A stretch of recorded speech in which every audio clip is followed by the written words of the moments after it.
Hi, welcome back to Perrim's Underworld. I'm going to be your host, JadeJonny, and today we're going to take a look at all the wonderful things that the Underworld has to offer. So I'm going to start with some things that I know for the first episode, and then we will gradually work into other things. Next episode, I'm hoping to take a venture into Mipedians, because I have not played Mipedians much, but I played against them quite a bit. So I figured, let's go ahead and take a look at a tribe I know something about, and then move on from there. So, start off, I wasn't exactly sure how I wanted to take this build. I mean, Omar, as of recording this yesterday, the community unbanned it, or unlimited it, so now it's at 2. So, I was like, let's go ahead and start with just, a basic, Underworld burn deck with a fire engine, quote-unquote, in quotation marks. This will allow us to be able to, contest more with decks like Mipedians, who are more easily able to take hit, mitigate the threat of Omar in general, in Copond. So with Headmaster Akiji, I don't know how to pronounce it, but this will allow us to definitely mitigate how much damage it's going to deal just by getting paired into it. On top of that, we're playing a bunch of stadiums, or a bunch of locations that will allow us to deal more additional damage too, as well as locations that will allow us to, deal extended amount of damage, by just standard gameplay. We have music can't be targeted. This will allow us to prevent our stuff from being countered. We have the ability to negate any visibility tactics, because we don't want to deal with invisibility. Kordak Plunge falls to allow us to take more damage, or deal more damage. And on top of that, we also are playing a lot of damaging music. Quite a bit of damaging music. We have 4 different instances of damaging music. I mean, if we get to use, get Copond to cast each and every single one of them, Copond is going to be dealing 100 points of damage off of it, and I mean 100 points of damage with Copond. Kind of insane. So, I mean, that's enough to knock out 2 creatures, combined with 1 attack to knock down a Noctive knockout and an 6 holding a Stone Mail. So, we're going to hope to deal some pretty decent damage. We're playing, like I said, the standard, Underworld burn package. We have the, the Chaor, the Fierce, we have TCG ShadowKnight, 2 Wolmars, and a Copond. We are using Magmon and Engulfed. I was really torn between this and Call, but I feel as though, the additional Fire 5 is just going to enable Chaor to do so much more with 15 extra damage. These are equipped with the Brithian axes, so they're, it's going to be quite a bit of damage on top of that. But yeah, let's go ahead and get into a game, and we'll cut to that whenever we get into a game. Oh, what is up? It's your boy JadeJonny back here in Perrim's Underworld. Hi, how you doing today, you beautiful people of Perrim? So we have an amazing battle for you guys today. So a little backstory on this. You give it a second, and disconnect. Okay, so we ended up getting paired up against each other again. Let me go ahead and mute myself here. So we ended up getting paired up against each other again. He did change decks. He switched over to a Mipedian deck. For those of you who don't know, Mipedians are probably my least favorite deck to play against. You guys, I like how I did my intro like I didn't already do a deck profile at the start of the video. I'm an idiot. Anyways, but yeah, so we ended up getting paired up against Bartholomew playing a Mipedian deck, and we got paired up multiple times before, but either my internet started being dumb, or we got disconnected, or I misread a location, and I was like, nope, I'm not doing this. I feel stupid. I feel so stupid. So yeah, we ended up getting paired up against each other again, and I'm playing Underworld Burn, a special variant using Magmon, because Magmon's really cool, and I like Magmon. On top of that, I figured the 5 extra damage from his Fire 5 could come in handy, along with, combined with Umar and Copond's ability to cast music into the back row. So that was kind of my mindset going into it, was use Copond or use the 4 units as support for Takinom and Chaor, and try to pick up some clean KOs. Unfortunately, getting paired into one of my worst matchups, because don't know if you guys know this, but Headmaster sucks, and I hate Headmaster. So but yeah, so I get to go first. I get chosen to go first. We start off with the Grand Hall of Muges, and I was like, okay, I have the initiative. I can do whatever I want here. This is great. I love this. I have free attacks on almost anything on his board at the moment in the front row, and there's nothing he could really do about it. I debated attacking Iflar here, but I kind of don't want to attack Iflar until super late game. Better chance to stack my hand, so I'm like, okay, fine. I'm going to have Takinom attack into Noaz, because I was like, I can take on Noaz. Noaz is fine. So I get the Intimidate energy off. He goes down to 40 energy instead of having 50. This is going to be very useful in the long term, because it turns it to where, you know, some cards can only take one hit to KO, and that's kind of my goal going forward from here, is just trying to pick up those clean KOs very quickly, and I think that Takinom's kind of decent at that. So if I use Ectoplasm here, I'm able to deal 15 damage because of the fact that I have Strike 10, and this is going to allow me to deal 15 very quickly, bring him down to 25. This is going to be some good damage that I'm going to need in the mid to late game, in the mid to late battle. Obviously it sucks because Takinom not being tanky and obviously already taking 5 damage from the 5 damage from the recklessness that Magmon gives her. Doesn't helpful. Thankfully, I don't take much damage here from Strike because there's not much strike damage to be dealt. I do go ahead and play the Flame Orb, trying to pick up the clean KO here. I do successfully pick up the KO, and this allows me to ensure that I kind of have better board state going forward. I'm going to end the turn here. I'm not going to bother moving stuff around because there's not really much point to move stuff around. If I do move stuff around, it's just going to avail, like, if they can give some of their other units, they're going to range, which they can, they do have the ability to give stuff range. I don't know why he didn't do it this turn, because he definitely could have picked up an easy KO onto Ulmar, but he didn't. So that's good. That's good. He does have Malvadine attack into Takinom. Takinom's probably going to go down here. Takinom does go down here very quickly and very short order because Takinom just does not have the ability to survive a Malvadine with initiative. I mean, Malvadine just deals so much damage so quickly. It's just honestly, it's insane. The threatening potential that Malvadine has. We do see 30 damage come on down here. I believe Malvadine himself has Air 5, Strike 5, Strike 10, Air 5, and also has Battle Gear, I think, that provides him another additional Strike 10, bringing me down to 5. Any attack I do here is going to be KO my Takinom. So I believe I just dump an attack. I think it's Incinercrease because it removes my fire, and I feel as though I'm going to need that in the long haul. Though I wouldn't be surprised if I did the firing. I'm pretty sure it's Incinercrease though. Yeah, Incinercrease comes down here. This is going to deal 10 damage remove my fire, and that sucked. That sucked to be losing something so quickly. For some reason, I'm not attacking the Headmaster throughout this entire thing. I could definitely target down the Headmaster and remove it as a threat from the board.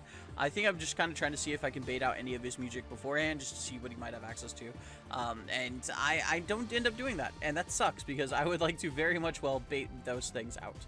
I have Magmon and Chaor the Fierce as my only offensive pressure that I could provide to my enemy, and I don't like that. I don't like having to rely on Magmon here, because Magmon's not a very meta relevant card, to say the least.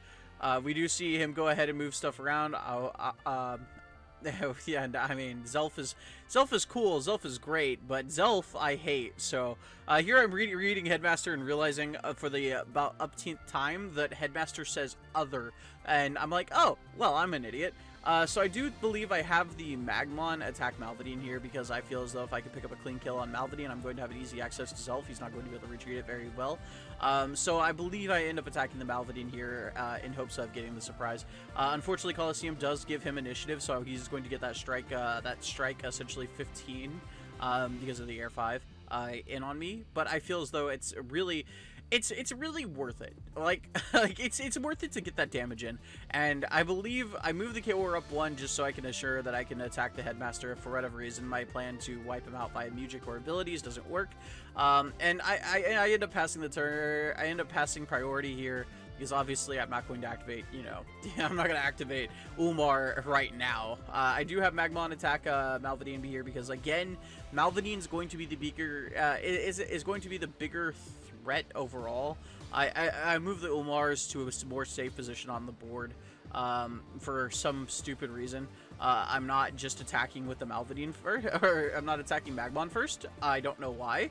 You cannot ask me why, because I do not know the answer to it. Eventually, I'm going to attack the Malvadine with the Magmon, and this is going to allow us to be able to go into combat. Malvadine is going to be able to get some clean damage onto Magmon right out the gate. Again, having that Strike 10, really beneficial for it. Having that Win 5, also super beneficial for it. But I felt as though I needed to remove Malvadine because Malvadine does have that defender. We're going to see Blind Fury come down. This is going to give be an additional 25 damage onto Magmon, and I'm not enjoying life right now. 30 damage because he gets +5 due to his battle gear. So I'm not enjoying life right now. I'm going to go ahead and play Flame Fright. This is going to deal 30 damage, 35 with... this is going to deal 35 because of the Vile Driver that is attached to Magmon.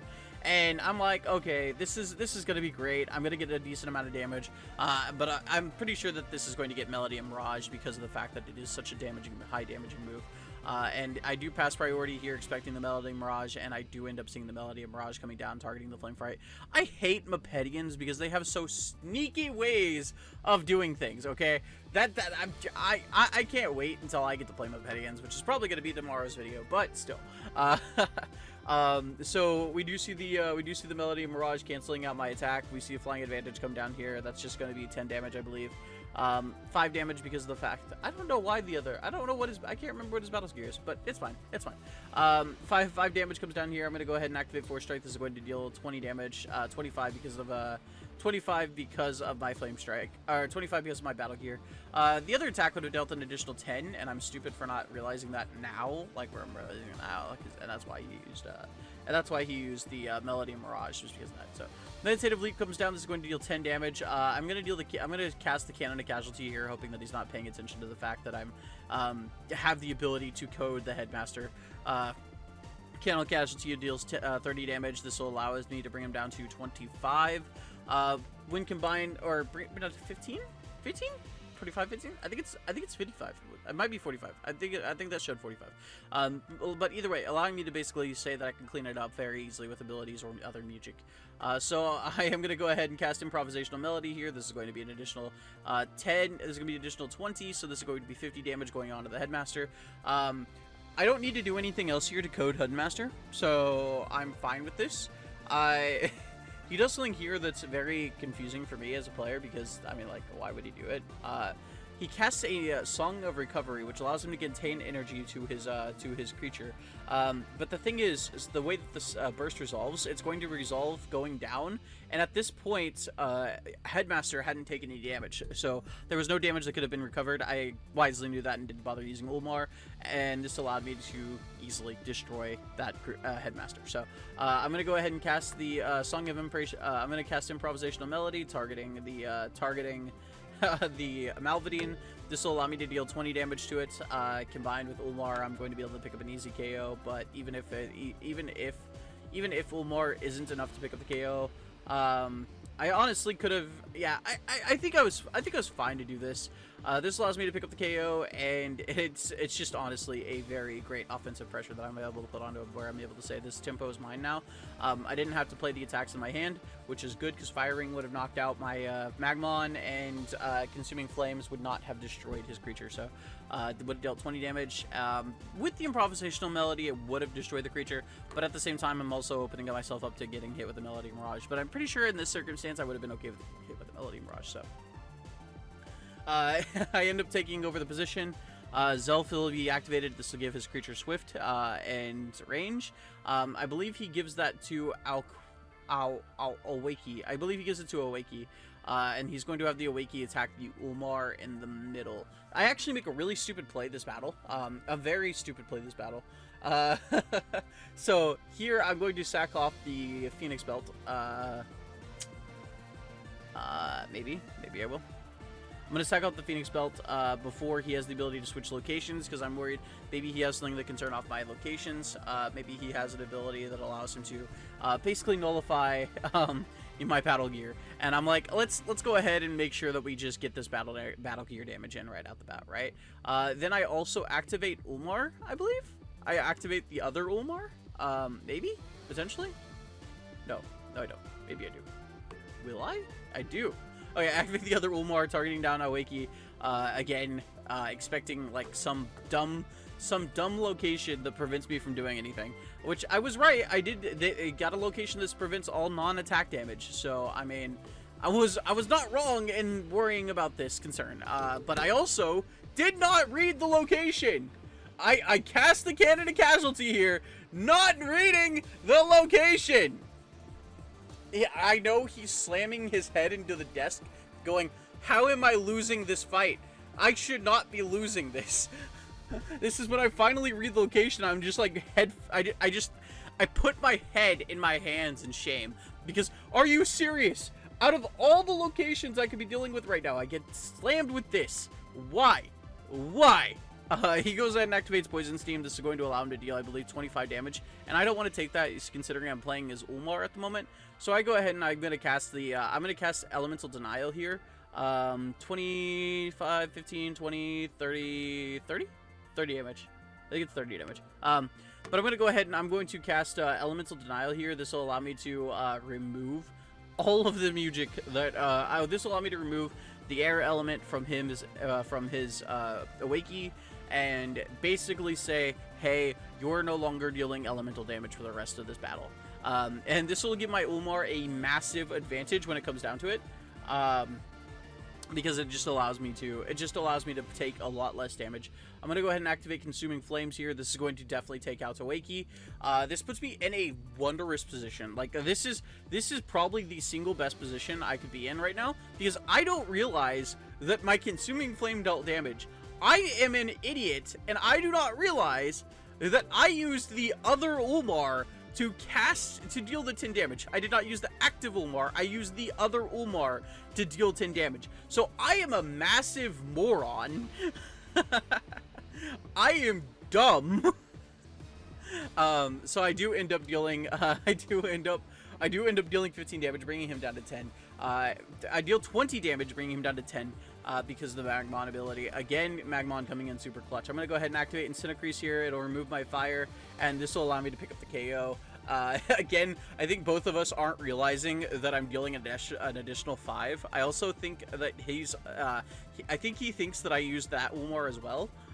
Because, I mean, like, I thought I used that Ulmar, so he had to have thought I used that Ulmar, right? Like, come on. Like, so he does end up passing the turn over to me because, like, I mean, like, what else are you gonna do? He moves Zelf back so that he can avoid any combat. I'm gonna go ahead and I'm gonna have Magmon attack, or not Zelf, he moves, I can't remember what that one is. Yeah, it is Zelf, so, because Iflar's the one that's, Iflar's his, like, offensive threat right now. So he does move Iflar back. I'm gonna go ahead and have, move my Magmon forward. I believe I move him forward. Maybe if I ever get to the movement part, maybe a little bit.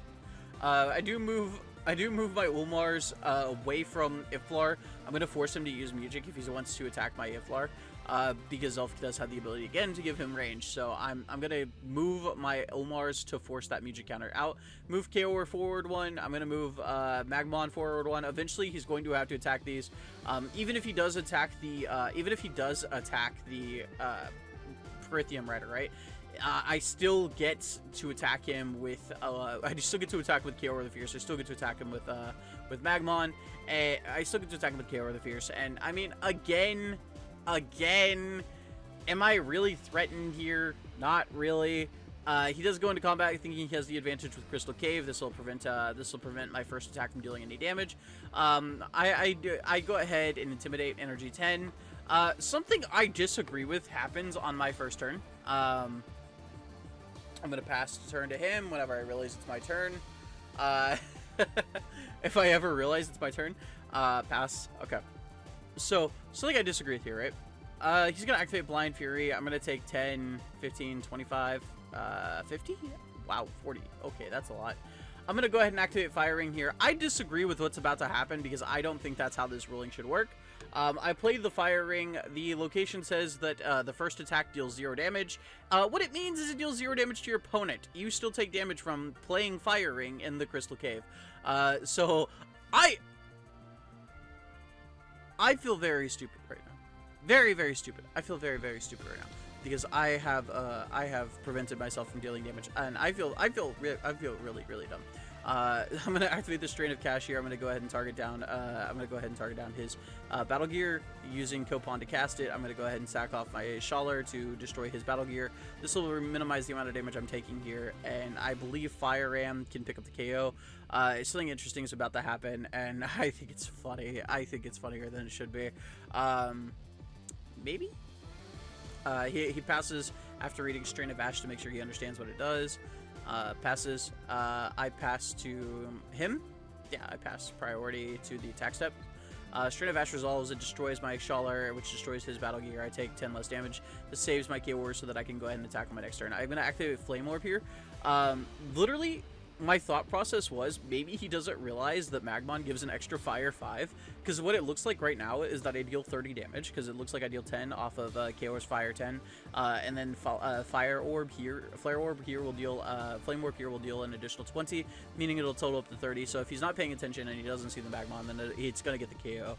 And so that's kind of what I play for here, is that I'm playing for him not realizing the Magmon deals an additional fire 5.